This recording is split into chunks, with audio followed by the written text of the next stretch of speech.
Politician Bilawal Bhutto साहब का एक स्टेटमेंट आया, उन्होंने इमरान खान साहब को और उनकी गवर्नमेंट को एक सिक्योरिटी रिस्क करार दिया है। तो उसमें अगर आप अपने मुल्क को इतना वल्नरेबल कर लें या अपने दुश्मन को इतना कवी होने दे कि वो आपकी सिक्योरिटी के लिए ख़तरा बन जाए, तो उस लिहाज से भी वो हुकूमत फिर सिक्योरिटी रिस्क बन जाती है।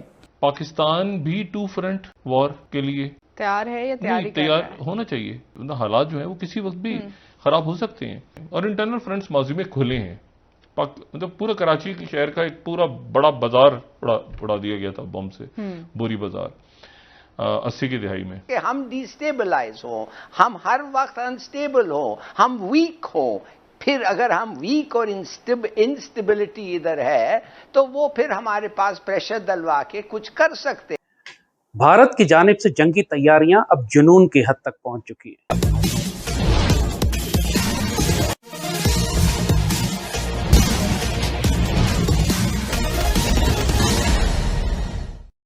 पाकिस्तान के प्रधानमंत्री इमरान खान एक के बाद एक जो गलत फैसले कर रहे हैं, चाहे वह भारत को लेकर हो या अमेरिका को लेकर हो या अफगानिस्तान को लेकर हो या फिर अपने देश के अंदरूनी हालात को लेकर हो, उनके बारे में कहा जा रहा है कि अब यह पाकिस्तान के लिए सिक्योरिटी रिस्क बन गए हैं।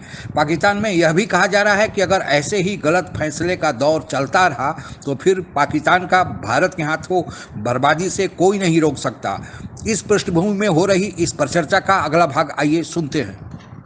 अभी कुछ रोज पहले एक पॉलिटिशियन बिलावल भुट्टो साहब का एक स्टेटमेंट आया और बड़ा अहम स्टेटमेंट था और उसके बाद एक लंबी बहस चल पड़ी है। ये स्टेटमेंट माजी में भी सुनने को मिला। उन्होंने इमरान खान साहब को और उनकी गवर्नमेंट को एक सिक्योरिटी रिस्क करार दिया है। फिर इसी तरह अगर पाकिस्तान जैसे ममालिक हों कि जिनको अपने पड़ोसियों से मसलन हिंदुस्तान से एक मुखासमत भी हो या ख़तरा भी हो, तो उसमें अगर आप अपने मुल्क को इतना वल्नरेबल कर लें या अपने दुश्मन को इतना कवी होने दे कि वो आपकी सिक्योरिटी के लिए ख़तरा बन जाए, तो उस लिहाज से भी वो हुकूमत फिर सिक्योरिटी रिस्क बन जाती है। फिर ये है कि एक आलमी सतह पे आपका मुल्क जो है कुछ हवालों से सर्वाइव करता है, तो अगर आप आलमी सतह पे उस मुल्क को इतना बदनाम करें या उसको दोस्तों से इतना महरूम कर लें कि मुस्तक़बल में उसकी बका और सर्वाइवल के मसले आ जाएं, तो उस हुकूमत को भी सिक्योरिटी थ्रेट करार दिया जा सकता है। प्रेशर ऐसे नहीं आता कि अड्डा दे दें हमें। किसी ने फोन करके कह दिया कि आप अड्डा दे दें। किसको कहा, किसने कहा? ये तो एक कॉलम छप गया तो उन्होंने कहा जी हम सेंट्रल एशिया में आसपास अड्डे देख रहे हैं तो यहाँ शोर गया अड्डे मांग। कोई ऐसी बात नहीं हुई, उनकी तरफ से कोई ऐसी बात नहीं हुई कि अड्डा दो हमें। उन्होंने कहा पाकिस्तान के अफगानिस्तान के नेबर्स में हम अपनी बेसिस को रखना, जो रखना चाहेंगे तो अनाउंस नहीं करेंगे, ठीक है। अच्छा, तो पाकिस्तान ने भी हमसे मांगी, हमसे नहीं मांगी, हमसे मांगी, यानी कि प्रेशर आएगा पाकिस्तान पे कि जानिबदार हो। दूसरे अंदाज होते हैं ना, IMF है, फेटव है और तरीके होते हैं ना मैसेज करने के, लेकिन उसका फॉलो आउट भी होगा। ड्रोन अटैक शुरू हो सकते हैं दोबारा। यह भी हो सकता है कि उसका फॉलो आउट पाकिस्तान के ऊपर। पाकिस्तान भी टू फ्रंट वॉर के लिए तैयार है या तैयारी कर रहा है? तैयार होना चाहिए। मगर ये ऐसा नहीं है कि अगर आपका एक वो साइन हो गया है इंडिया के साथ तो कोई ऐसे वाकयात अचानक पेश आ जाएं तो उसके नतीजे के अंदर वो अपनी जगह पे जो एक समझौता है वो बरकरार रहे। नहीं, हालात जो है वो किसी वक्त भी खराब हो सकते हैं और इंटरनल फ्रंट्स माजी में खुले हैं। मतलब पूरा कराची के शहर का एक पूरा बड़ा बाजार उड़ा दिया गया था बम से, बोरी बाजार 80 की दिहाई में। और उसके बाद जो कुछ हुआ है पाकिस्तान में वो सारा का सारा कहां से होता है? मतलब पाकिस्तान के अंदर जितना भी कुछ हुआ है, ये BLA और तंजीमें और फलाना बलोचिस्तान की, और पब्लिकली ओन करना, ये सबसे इंपॉर्टेंट चीज होती है कि पब्लिकली ओन करें कि जी अफगानिस्तान, ये बलूचिस्तान के अंदर हम करवा। तो अगर अफगानिस्तान नहीं होगा तो ये क्या मतलब है? तो फिर कहां से होगा ये सारा काम? तो मतलब वहां पर बड़ी इन्वेस्टमेंट्स हैं, वो स्ट्रेटेजिकली बड़ी ऐसा नहीं है कि सब उड़ के अपने बस्ते बंद करके जा रहे हैं यहां से। मुझे बताया ना ये सॉइल किस सॉइल से होता रहा है? ये अफगानिस्तान की सॉइल से होता रहा है ना पाकिस्तान के अंदर। तो अफगानिस्तान की सॉइल से चाहे इंडिया हो या कोई और मुल्क हो, उसने सॉइल की इस्तेमाल की है अफगानिस्तान की। भारत की जानिब से जंगी तैयारियां अब जुनून की हद तक पहुंच चुकी है। उस पर तवज्जो दें जरा। लद्दाख में 2 लाख माउंटेन डिविजन्स 2 लाख की फौज जो सारे माउंटेन डिविजन्स हैं गिलगित बल्तिस्तान के सामने लाकर उसने खड़े कर दिए। दूसरी जानिब राजस्थान के रेगिस्तानों में वो बाकायदा पैरा ब्रिगेड्स को ड्रॉप करने की ट्रेनिंग कर रहे हैं, जो हमारी सफ़ों के पीछे पाकिस्तान के अंदर ड्रॉप करेंगे। उनके इन्फेंट्री ब्रिगेड्स और डिविजन्स रेगिस्तान की गर्मी में पाकिस्तान की सरहद के नज़दीक ट्रेनिंग और प्रैक्टिस कर रहे हैं। इस वक्त इनको किसकी बद्दुआ लगी है कि इतनी खौफनाक जंगी तैयारियां कर रहे हैं? किसके लिए? ये चीन के खिलाफ नहीं है। इनकी डिसइंफॉर्मेशन और प्रोपेगेंडा ये है कि हम चीन के खिलाफ तैयारियां कर रहे हैं, लेकिन चीन के खिलाफ तैयारियां इनको राजस्थान के डेजर्ट में क्यों करनी है? पैरा ब्रिगेड्स और इन्फेंट्री ब्रिगेड्स और इन्फेंट्री डिविजन्स की ट्रेनिंग क्यों करवानी है यहाँ पर? तमाम तर आसार ये बता रहे हैं जो इनकी जंगी जुनून है, जो जंगी तैयारियां हैं, पूरी दुनिया से जो असलाह खरीद रहे हैं, जो उनकी मिलिट्री कमांडर्स की जो बॉडी लैंग्वेज है, जो ट्रेनिंग है, जो प्रिपरेशंस हैं, जो डिप्लॉयमेंट्स हैं, वो सब एक बात की तरफ इशारा कर रही हैं कि इस गर्मियों में ये पाकिस्तान के खिलाफ एक भरपूर जंग करना चाहते हैं। ये मैं क्यों कह रहा हूँ? इसलिए कि अगर 2 लाख की फौज ये लद्दाख में लेकर गए हैं गिलगित बल्तिस्तान के सामने, तो आने वाली सर्दियों में 2 लाख की फौज को वहां रखना नामुमकिन होगा। कि जिस मकसद के लिए भी लेकर गए हैं, ये सर्दियों से पहले इन्होंने इसको अचीव कर।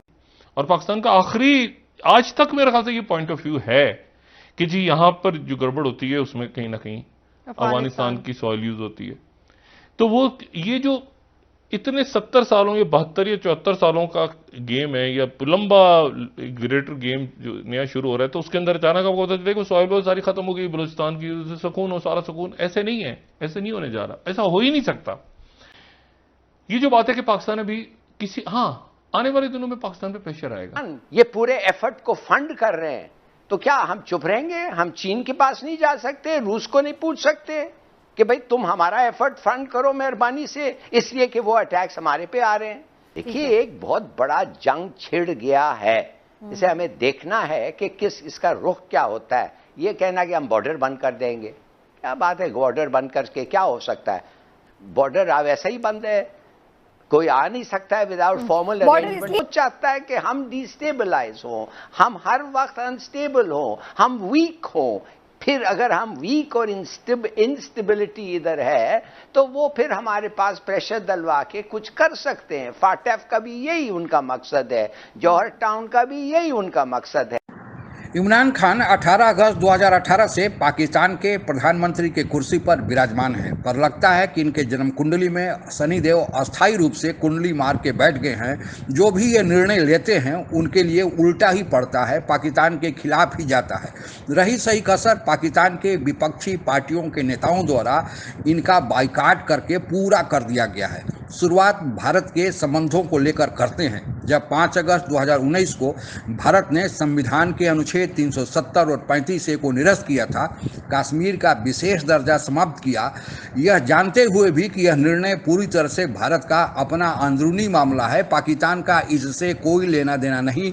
लेकिन पॉपुलरिटी प्राप्त करने के लिए पाकिस्तान के प्रधानमंत्री इमरान खान लगभग सभी मुस्लिम देशों के नेताओं से संपर्क किया, लेकिन अधिकांशतः ने इनकी बात को अनसुना कर दिया। फिर इन्होंने कोशिश किया कि मुस्लिम देशों की संस्था OIC की ही बैठक बुलाकर भारत के खिलाफ प्रस्ताव पारित किया जाए, पर OIC की बैठक बुलाने से सऊदी अरबिया जो उसका अध्यक्ष है साफ साफ इनकार कर दिया। इमरान खान को चाहिए था कि वे सऊदी अरबिया को मनाते, क्योंकि सऊदी अरब हमेशा से UAE के साथ पाकिस्तान की मदद हर तरह से करते आया है। लेकिन यह बिना सोचे विचारे इन्होंने सऊदी अरबिया का विरोध करना शुरू किया, और विरोध इतना कर दिया कि OIC के समानांतर एक अलग OIC बनाने की धमकी भी दे डाली। फिर क्या, सऊदी अरबिया नाराज हुआ, अपना कर्जा वापस मांग लिया, और जो तेल दे रहा था वह भी देना बंद कर दिया। किसी तरह माफी मांगकर सऊदी अरबिया को मनाने की इन्होंने कोशिश किया, पर अभी तक पूरी तरह सफलता नहीं मिली है। यही हाल अमेरिका के साथ भी है। एक तरफ अमेरिका को पाकिस्तान में हवाई अड्डे देने की जो बात हो रही है उसमें यह ढीला ढवाला कर रहे हैं, और दूसरी तरफ अमेरिका के राष्ट्रपति बिडेन के फोन का इंतजार भी कर रहे हैं। आप लोगों को पता ही होगा कि अमेरिका के नए राष्ट्रपति जो बिडेन जब से सत्ता संभाले हैं, उन्होंने लगभग हर एक देश के नेताओं से कर्टसी काल में फोन कॉल किया है, पर पाकिस्तान के प्रधानमंत्री इमरान खान को अभी तक उन्होंने कॉल नहीं किया है। एफएटीएफ के कहने पर एक तरफ तो ये कहते हैं कि वो अपने देश के भीतर जितने भी आतंकवादी संगठन हैं, जितने भी आतंकवादी गुट हैं, उन पर कार्रवाई कर रहे हैं, पर दूसरी तरफ अपने देश के संसद में ओसामा बिन लादेन को शहीद कहते हैं। हाफिज सईद को सजा हो जाने के बाद उसे जेल में रहना चाहिए था, पर उसे घर में सरकारी मेहमान बनाकर रखा गया है। देश में गरीबी, बेरोजगारी, धार्मिक कंटरपंथ चरम सीमा पर है। सारे मंत्री बेकाबू हैं, जिसको जो चाहता है वह करता है और बोलता है। जितने भी इनके निजी सहायक हैं, जिसमें national security adviser Moeed Yusuf भी शामिल है, वे सारे एक तरह से अमेरिका के ग्रीन कार्ड होल्डर हैं, पर दोस्ती चीन से बढ़ा रहे हैं, जिससे चीन भी नाराज हैं। कर्जों का बोझ दिन पर दिन बढ़ते जा रहा है, पर अब तक इन 3 सालों में 5 वित्त मंत्री ये बदल चुके हैं। इतनी जल्दी अपनी बात से ये पलट जाते हैं कि इन्हें अब पाकिस्तान में मिस्टर यू टर्न कहा जाता है। इसी कारण इनकी विश्वसनीयता विश्व रंगमंच पर तो घटी ही है, पाकिस्तान में भी अब इनकी बात को कोई गंभीरता से नहीं लेता है। जो भी ये कर रहे हैं, ये सारा उनके उल्टे पड़ रहा है। अगले 3 साल में जो इन्होंने किया है, अभी तक तो कोई परिणाम सामने नहीं आया है, लेकिन जो बचा हुआ 2 साल है उसमें क्या करेंगे यह तो भविष्य ही बताएगा। लेकिन लगता यही है कि यह भी इतिहास में सेना द्वारा बनाए गए एक कठपुतली प्रधानमंत्री के रूप में ही याद किए जाएंगे। आज के लिए बस इतना ही। आप अगर हमसे जुड़ा रहना चाहते हैं तो कृपया मेरे चैनल को सब्सक्राइब करें तथा बेल आइकन भी दबा दें, ताकि नई वीडियो की जानकारी तुरंत आप तक पहुंच जाए। धन्यवाद। जय हिंद।